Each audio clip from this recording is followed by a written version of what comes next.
Bien. ¿Se visualiza bien? Sí, doctora.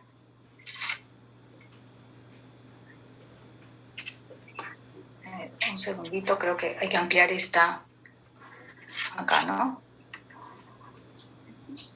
Ahí. ¿Ahí está mejor? Está muy bien. Bien. Bueno, este tema es bastante frecuente en la consulta pediátrica, ¿no? El niño no come, es motivo de consulta en nuestro ambiente de trabajo en consultorio. Y justamente nosotros como pediatras debemos atender estas preocupaciones y ofrecer una orientación adecuada, ¿no? En realidad, si los padres nos refieren que hay un problema, es que en realidad lo hay. Un gran grupo de estos pacientes, de estos casos, corresponde a una percepción errónea del poco apetito de sus niños. Sin embargo, hay un porcentaje mínimo que puede corresponder a un trastorno de la alimentación grave con repercusión en el estado nutricional. Entonces, el acto de comer en realidad no es solamente una necesidad primaria para poder satisfacer esta necesidad, sino que incluye una relación del niño con sus padres, con su familia, con su entorno. El desarrollo de la alimentación se inicia desde el nacimiento con la lactancia materna y evoluciona con el desarrollo de las funciones psicomotoras y sensoriales del niño. Acá intervienen factores genéticos, biológicos, conductuales, emocionales y ambientales que van a influir en la regulación de la sensación de hambre y saciedad en el niño. Es fundamental en todo caso esta relación entre el niño y sus padres para poder condicionar una adecuada conducta alimentaria. Un gran grupo no va a tener ningún problema en la alimentación. Sin embargo, la literatura refiere que entre 20 y 30% los padres reportan algún problema en la alimentación. En promedio son 25% de niños. Hay un grupo que corresponde a una percepción errónea de los problemas. Es aquí el caso de mamás muy preocupadas por que sus niños coman. Sin embargo, al averiguar el volumen que ellos consumen a lo largo del día, consumen las calorías que deben de acuerdo a la edad. Y si lo vemos en la curva de crecimiento y desarrollo, probablemente estos niños estén dentro de rangos adecuados. Hay otro grupo que son los niños con dificultades alimentarias leves. Estos problemas de alimentación se encuentran en un 50% de niños sanos. Sin embargo, pueden presentarse en mayor proporción en niños con algún problema del desarrollo, ¿no? Niños con problemas neurológicos, por ejemplo. En este grupo de niños, las dificultades de la alimentación son tan frecuentes como del 80 al 90%. Y en la punta, que es una menor proporción de casos, se encuentran los trastornos de la alimentación. Representan entre 1 y 5% de los casos. Aquí se encuentran realmente clasificados en el manual de diagnóstico y estadístico de trastorno de la alimentación como trastorno de la alimentación de evitación y evitación en caso de niños en esta clasificación de SM5, ¿no? Entonces son un grupo muy reducido de estos pacientes. ¿Y qué conductas de alimentación aberrante manifiestan los padres? En algunos casos, que los niños comen muy poco, se refieren al volumen, niños que comen muy poca cantidad. Otro grupo en que los niños comen un número restringido de alimentos. Acá generalmente los padres refieren, por ejemplo, que no consumen verduras, otros que no consumen menestras o carnes, es decir, tienen un componente de selectividad. Y otro gran grupo en que los niños manifiestan miedo de comer. Vamos a definir algunos conceptos. Por ejemplo, uno de ellos es el de neofobia. Aquí hay un rechazo de alimentos nuevos o desconocidos para el niño pequeño. Generalmente se da en lactantes, pero que esto se resuelve con exposiciones repetidas al alimento rechazado. Digamos que es algo habitual, algo normal en el lactante.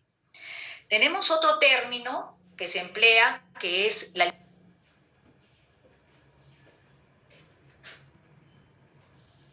alimentación exigente o quisquillosa, que son esos niños como melindrosos, de poco apetito, niños inapetentes. Otro término utilizado es el de falla de Medro. Falla de Medro definido como una incapacidad para mantener la velocidad de crecimiento. Sin embargo, este término se emplea básicamente en niños menor a 2 a 3 años de edad.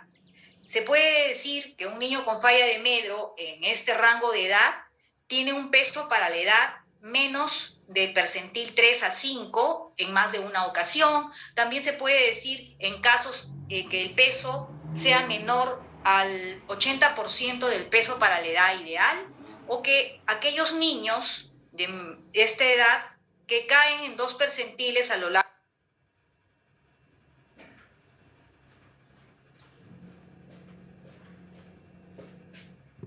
de tiempo, ¿no? Expresados o vistos en la gráfica de crecimiento. Sin embargo, también por otro lado hay que ver que los niños desde el nacimiento hasta los 6 meses pueden ser capaces de cruzar un percentil, y esto es normal, o que los niños entre 6 meses y 1 año crucen hasta 2 percentiles, y esto también siga siendo un patrón normal. En cambio, en niños mayores de 2 a 3 años nos referimos generalmente a una maduración sexual retardada o una falla en el crecimiento, ¿no? El término de dificultad en la alimentación se refiere a un término que simplemente sugiere que hay un problema en la alimentación. Cualquier problema que fuera relacionado a la alimentación del niño, percibida por los padres, es considerada como una dificultad en la alimentación. Sin embargo, el trastorno de la alimentación ya connota un problema que tiene unas consecuencias orgánicas, nutricionales, emocionales, sustanciales, clasificados en este manual de DSM-5, ¿no? Un autor lo definía como un trastorno de la alimentación en la cual se da en esta edad pediátrica con la existencia de una ingesta oral alterada, no apropiada para la edad, que estaba asociada a problemas médicos, a problemas nutricionales, de habilidades en la alimentación y también de disfunción psicosocial. Y aquí lo primero que tenemos que hacer es determinar las banderas rojas o los signos de alarma de trastornos de la conducta alimentaria, que pueden ser de diferentes índoles. Una, que pueden ser banderas rojas orgánicas, que nos traducen organicidad o problemas orgánicos en el niño, y por otro lado, banderas rojas conductuales, ¿no? Entonces, es importante reconocerlas, y porque requieren generalmente una atención inmediata, requieren una investigación y profundizar en la causa y darles un tratamiento especializado. Entonces, dentro de las banderas orgánicas podemos considerar la disfagia, ¿no? El dolor aparente con la alimentación. También la deglución incoordinada, que se da, por ejemplo, cuando el niño come y le produce tos, o se puede aspirar, o podemos ver en ese niño que tiene neumonías recurrentes. Generalmente esto lo vemos en niños con problemas neurológicos, niños con parálisis cerebral, con algún problema degenerativo, que es frecuente en ellos en este trastorno de deglución, ¿no? O problemas de aspiración frecuente. También puede ser una bandera orgánica considerar niños que presentan vómitos, diarreas o presencia de sangre en heces. Niños que tienen retraso en el desarrollo o síntomas crónicos cardiorrespiratorios. Por otro lado, las banderas rojas conductuales están determinadas, por ejemplo, cuando hay fijación por los alimentos, cuando son niños selectivos ¿no? Y solamente comen un grupo de alimentos. Hay niños que comen entre 5 y 8, 10, 15 y no más, ¿no? En el caso de limitaciones extremas en la dieta. También el cese brusco de la alimentación tras un suceso desencadenante. Aquel niño que vomitó o que de repente se atoró y que a partir de acontecimiento el niño rechaza la ingesta del alimento o de repente todo tipo de alimento. Cuando hay una alimentación forzada que es nociva o que el niño tiene náuseas anticipatorias al tratar de introducirle el alimento en la boca. Todos estos puede ocasionarnos una falla de medro, ¿no? Incluso alguna repercusión en el estado nutricional del niño. La doctora Chator es una médico psiquiatra que clasificó los trastornos de la conducta alimentaria desde su punto de vista del estado de regulación, el trastorno de la reciprocidad, la anorexia infantil, la aversión sensorial alimentaria, la enfermedad médica concurrente y un niño postraumático, ¿no? Esta clasificación la dio esta doctora. Sin embargo, Kestner hizo una clasificación de las dificultades de la alimentación en relación al comportamiento del niño y al estilo de alimentación de los cuidadores. Y aquí lo clasificó en 3 grandes grupos: niños con apetito limitado, niños con ingesta muy selectiva y los niños que tenían miedo al comer. Vamos a tratar a lo largo de la ponencia sobre esta clasificación, que es bastante didáctica en cuanto a las dificultades de la alimentación. Entonces es importante también revisar la anamnesis, porque la anamnesis siempre es la base para hallar nuestro diagnóstico. Entonces la anamnesis tiene que ser sistemática, una historia clínica amplia, completa, que incluya los antecedentes familiares, genéticos, e incluso el aspecto físico de los padres, que incluya la talla, el patrón de crecimiento, e incluso ampliar a la parte socioeconómica y psicosocial. Considerar los antecedentes personales del niño, y dentro de ellos los perinatales, el desarrollo psicomotor, la historia nutricional de mayor envergadura, o sea, hacer una historia nutricional bastante detallada que incluya desde el nacimiento, si recibió leche materna o alguna fórmula infantil, cómo fue su alimentación, el estilo de alimentación de los padres, averiguar si hay algún rechazo del alimento, el tiempo de evolución del rechazo, o si es global o si es selectivo, la relación con la enfermedad, si hubo alguna experiencia traumática, o averiguar también sobre la conducta y los hábitos alimentarios, dónde come el niño, cómo, qué variedad de alimentos recibe, la actitud de los padres y la observación de las comidas.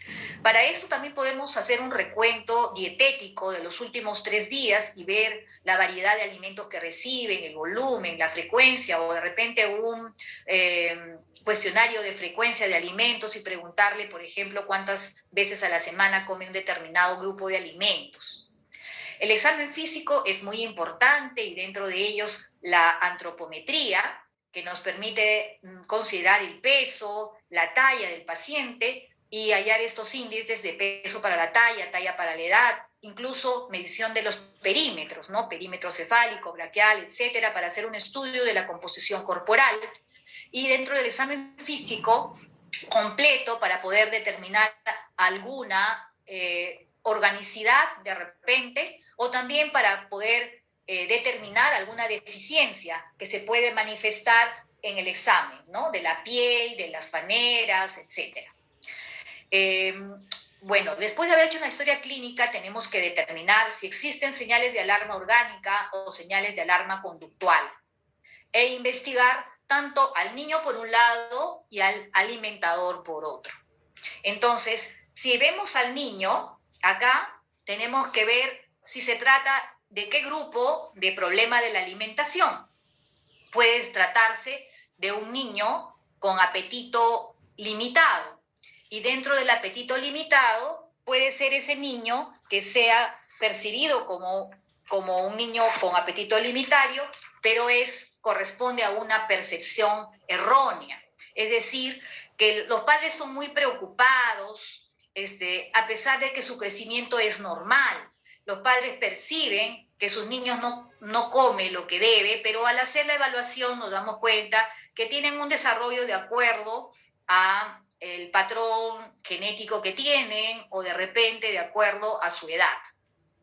Tenemos otro grupo de niños energéticos o niños activos con apetito limitado. Estos son los niños clasificados por la doctora Yator como la anorexia infantil. Son niños que entran al consultorio muy activos, muy curiosos y nos cogen todo. Y nosotros tratamos de decirle no cojas esto y ya comienza a coger la otra cosa. Entonces son muy movidos, no pueden permanecer sentados mucho tiempo y no tienen interés por la comida. Más el interés que tienen es por jugar, hablar, conversar. Entonces siempre están activos. Otro grupo son los niños que tienen una causa orgánica. Y aquí hay que ver dentro de las causas orgánicas a qué podría corresponder, ¿no? Hay que hacer un estudio para poder determinar si son causas gastrointestinales, cardiorrespiratorias, de repente causas metabólicas, neurológicas, estructurales, determinar por dónde va su patología, ¿no? Y tratar de abordarla individualmente. Tenemos el otro grupo de niños con ingesta selectiva. Aquí puede ser una percepción errónea de la neofobia. Niños que normalmente rechazan un alimento, pero no por selectividad, sino porque es no normal para un lactante introducir un alimento nuevo y que lo rechace en una primera oportunidad o en varias oportunidades. Puede haber un niño levemente selectivo y aquel niño que por ahí no come determinado tipo de alimento, ¿no? La mamá puede referir de repente, come la carne, la mastica, la chupa, pero no la pasa y la bota. Sin embargo, hay un niño que puede ser altamente selectivo y esto lo vemos en los niños autistas, ¿no? Niños que las madres lo refieren, por ejemplo, que al solamente oler rechaza todo un grupo de alimentos, que no tolera determinada textura, niños que solamente comen en consistencia de papilla o puré o rechazan esta consistencia, que tienen extremada selectividad en los alimentos, de tal manera que comen poquita variedad, ¿no? Y estos niños pueden tener alguna repercusión en su estado nutricional. Y por otro lado, también puede haber una causa orgánica de selectividad, como en el caso de la disfagia, ¿no? Que no pueden, por ejemplo, deglutir sólidos. Hay otro grupo de niños que pueden tener miedo a la alimentación y esto también puede ser como mal interpretado. En el caso de los cólicos, por ejemplo, ¿no? Entonces el niño llora y la mamá considera que tiene hambre y le trata de ofrecer leche, pero el niño lo rechaza. También puede ser un patrón de lactante, ¿no? Niños mayores, en este caso, puede haber un miedo a la alimentación después de una experiencia negativa. El niño se quemó al comer, o se atragantó, o de repente vomitó. Y a partir de aquí, el niño rechaza un grupo de alimentos o todos. Y la causa orgánica, que está relacionado a diferentes causas de dolor, de esofagitis, alteraciones de la motilidad, o de repente una hiperalgesia visceral o alteraciones, alimentación por sonda, generalmente cuando es muy prolongada.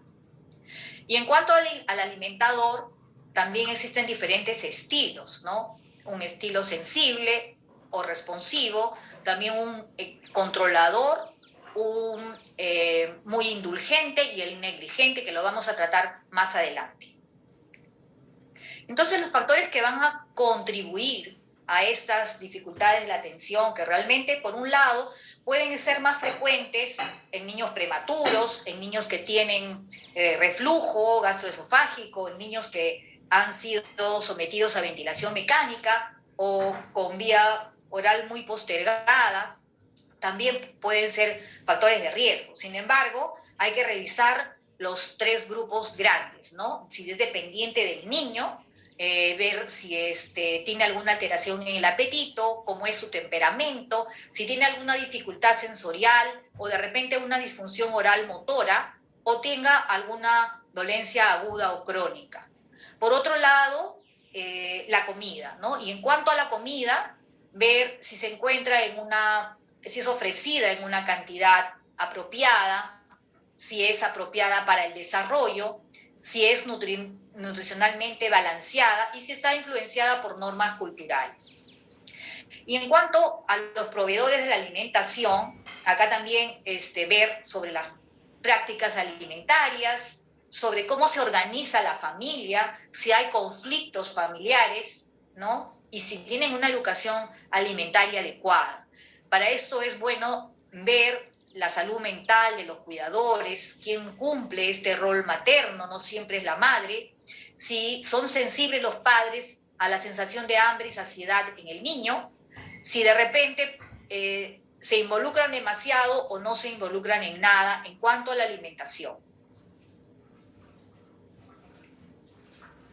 Y aquí vemos los estilos de alimentación en los padres, ¿no? Ese estilo responsivo o responsable, en los cuales los padres determinan claramente qué come, dónde come, cómo y cuándo debe comer, pero es el niño quien determina la cantidad que come, ¿no? Estos niños, estos padres son, digamos, más asertivos, guían al niño en cuanto a la alimentación, fijan límites, pero sin ejercer coacción. Entonces, son sensibles, son afectivos. El estilo controlador es un padre que ejerce un control estricto sobre el niño. Aquí él aplica la fuerza, el castigo y la coacción, ignorando las señales de hambre y saciedad. Tenemos el otro grupo, que es el estilo indulgente o permisivo. Aquí el niño hace lo que quiere, maneja a los padres a su voluntad, no establece límites. El niño come lo que le apetece, ¿no? En diferentes lugares, en el momento que quiera, entonces condiciona una dieta muchas veces inadecuada. Y por otro lado tenemos el estilo negligente. Acá los padres no tienen el sentido de responsabilidad, son muy desapegados, de repente tienen algún problema emocional, no establecen ninguna pauta y ignoran las necesidades afectivas y físicos de sus niños. Entonces, como para averiguar, digamos, en qué grupo estamos, podríamos preguntar si el padre está preocupado en la alimentación de su hijo. Podríamos preguntar, por ejemplo, qué ocurre durante las comidas, o podríamos preguntar qué hace el padre cuando su hijo no come, ¿no? Entonces, estas preguntas nos permiten un poco averiguar ante qué estilo de padre estamos o de cuidador. Y acá tenemos la clasificación de Kessner, como lo hemos mencionado, niños con poco apetito, con ingesta selectiva y miedo a comer, los 3 grandes grupos, y tienen subgrupos, ¿no? Que los vamos a ver a continuación. Los niños con apetito limitado, ¿no? Con percepción errónea. Acá el niño, que aparentemente tiene el apetito limitado para el padre, de hecho tiene un peso adecuado, un tamaño adecuado y a lo largo del día cubre todas sus necesidades de nutrientes, alcanza el aporte calórico que necesita. El niño alcanza un crecimiento satisfactorio. Sin embargo, los padres se muestran preocupados. Entonces, ¿cuál es el tratamiento? Aquí promover una educación a los padres de acuerdo a las expectativas que él pueda tener, tranquilizar a la familia, explicar las variaciones del apetito, ¿no? Sobre todo explicarle que los niños los primeros 2 años de repente tienen un crecimiento acelerado y de ahí en adelante el crecimiento es más lento, por lo tanto requieren un menor aporte calórico, que no es necesario incurrir en una alimentación coercitiva. y también darle pautas básicas de alimentación. Tenemos acá el niño activo con apetito limitado. Entonces es el niño que habíamos visto, que está alerta, que está activo, que no se interesa en comer, sino en jugar, llamado también el anoréxico infantil. Y acá, ¿qué podemos hacer? Como pautas, proveer 5 comidas al día, que le permitan comer de manera fraccionada, pero evitar picotear entre las comidas para poder dar la sensación de hambre y que ese niño no se distraiga durante la alimentación. Se recomienda que el niño coma en una silla alta por 20 a 30 minutos y utilizar este tiempo fuera, que significa que después de que el niño ya comió en ese tiempo, comienza a tirar los alimentos, le sacamos el mandil, le lavamos las manos y no le damos nada hasta la siguiente comida. Tenemos el niño apático. El niño... ¿Ah? ¿Perdón? Le quedan 5 minutos, por favor. Wow, ya. El niño apático, que ya lo habíamos mencionado, con una pobre comunicación verbal, a este niño, ¿qué vamos a hacer? Le vamos a cambiar probablemente el cuidador, le vamos a dar un cuidador más empático. Al niño con un apetito debido a una enfermedad orgánica, lo que vamos a hacer es tratar la enfermedad orgánica y aquí ver de qué tipo de afección pueda tener, ¿no? Dependiendo si se tratase, por ejemplo, de algún tipo de disfagia, encontrar la causa y obviamente darle el tratamiento individualizado. Tenemos el niño, entonces, que tenemos que tratarlo de manera individualizada y este niño con enfermedad orgánica a veces requiere algún apoyo nutricional especializado, ya sea nutrición enteral o nutrición parenteral, dependiendo si hay una afectación de su estado nutricional en relación a su enfermedad. Niños con selectividad, que también hemos mencionado, cómo lo vamos a tratar, educando a los padres y explicándoles que neofobia es un proceso que es normal en estos niños. La selectividad leve la vamos a tratar tratando de esconder las verduras en salsas, aditivos, mejorar el aspecto con sabores y diseños atractivos en la comida.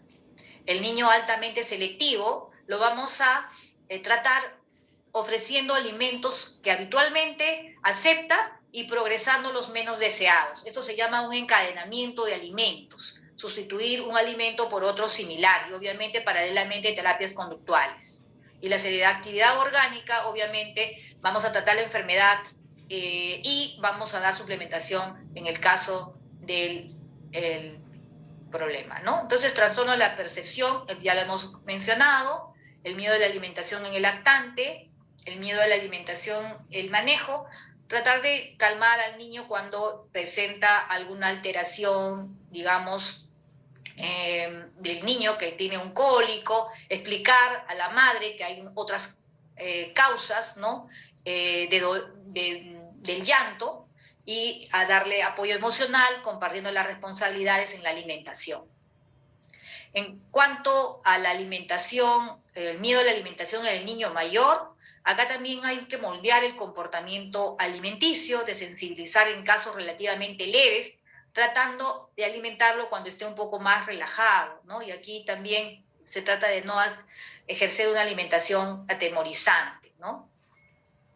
Y aquí también, en casos de miedo por causa orgánica, de sensibilizarlo, ¿no? Y la exposición gradual, no amenazante, a la alimentación. Bueno, en general tenemos que la preocupación de los padres nos lleva a la historia clínica, a una exploración física, a la antropometría. Cuando es una falsa percepción, tranquilizamos y educamos. Cuando es una enfermedad orgánica, valoramos exámenes complementarios. Si tenemos un niño con poco apetito y puede ser relacionado a un niño activo, con apetito limitado, o puede ser un niño apático, o por otro lado tenemos una ingesta selectiva que puede ser leve o que puede ser altamente selectivo. Y aquí podemos ver si el trastorno es leve o el trastorno es complejo. Si fuera complejo, entonces valoramos exámenes complementarios. Si el trastorno es leve, lo que tenemos que hacer es ver un tratamiento nutricional, consejo nutricional, soporte nutricional. Y si el tratamiento también por otro lado, paralelo a lo nutricional, es la terapia conductual.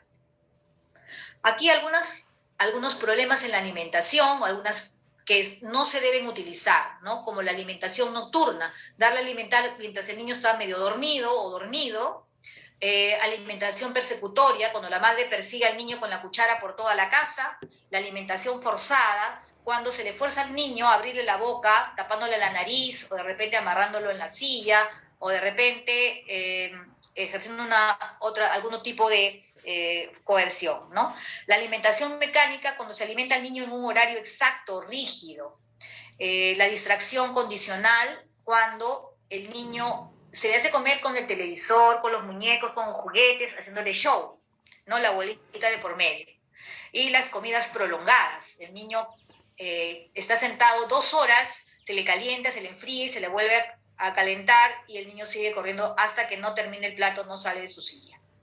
Bueno, algunas pautas básicas de la alimentación que incluyen mantener unos límites adecuados en el ambiente adecuado, mantener una actitud neutra, agradable en las comidas, enfatizar en el contraste entre hambre y saciedad y limitar la duración de las comidas a unos 20 a 30 minutos.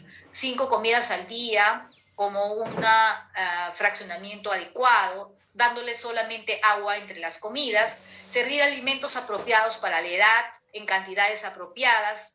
El niño va a decidir cuánto va a comer, los padres deciden el contexto de la alimentación, alimentar independientemente, procurar que el niño pueda coger los alimentos con su mano, tolerar un poco el desorden y la suciedad al comer y evitar las distracciones y los ruidos, ¿no? Entonces los padres constituyen modelos de buenos hábitos alimentarios. Muchas gracias.